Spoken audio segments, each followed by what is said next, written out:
કોઈ નહીં એ માડું જવરાય ને એક ડુંગળીનું કટું ઉપાડ્યું એમાં તો 7 લાકડીઓ છોડી બેડામ છે જીવાનું આવતું હતું. હા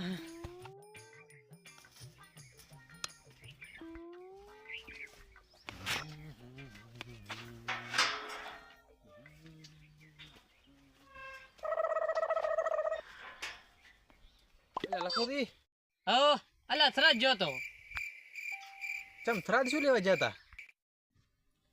અલા શું તને વાત કરો ચમા અલા વગર પૂછ્યા એક ડુંગળીનો કટો ઉપાડીને હઈ ગયો તો તે. ઓહો તો નક્કી તમે થોરી કરવા ચા લાગો. અલા વાત તો તારી હાસી પણ હવે બેડા રાતા સોળ કરી નાખ્યા છે. ઓહો હદમી જો તો કોણ તમે બેડ રાતે થોડ કરાઈને આયા? બરોબર તો દવાખાને જાય અને ઓલું માછલો મશીન આપણે મશીન ખેડાવો થાય તો. અલા બળે છે વાત થોડો અડું તો એલા હા. ઓહો એ તો બધું ઠીક પણ તમે આ ડોંગળી લીધી એનું દુકાન છે ને ઈ કોણ મને?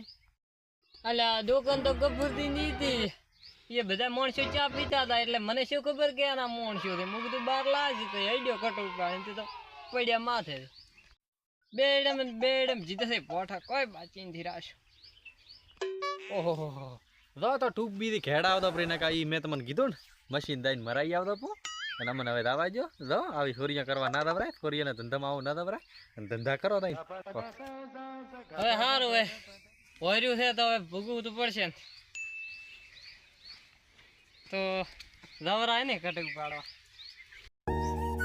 મિત્રો તમે ચોરી કરવા ના દાદા બાકી આ જો તો ચોરી કરવા ને ઠાયો પૂછો એ કરાય ને હવે બેડિયા હુઈવાડી ના છે 7 લાકડી મુગણી બેઠો હા દો તાંતી છોડે તો સોડા પી પણ આ તો ઉડવામાં હતું હતો એટલે તમારો ભાગ.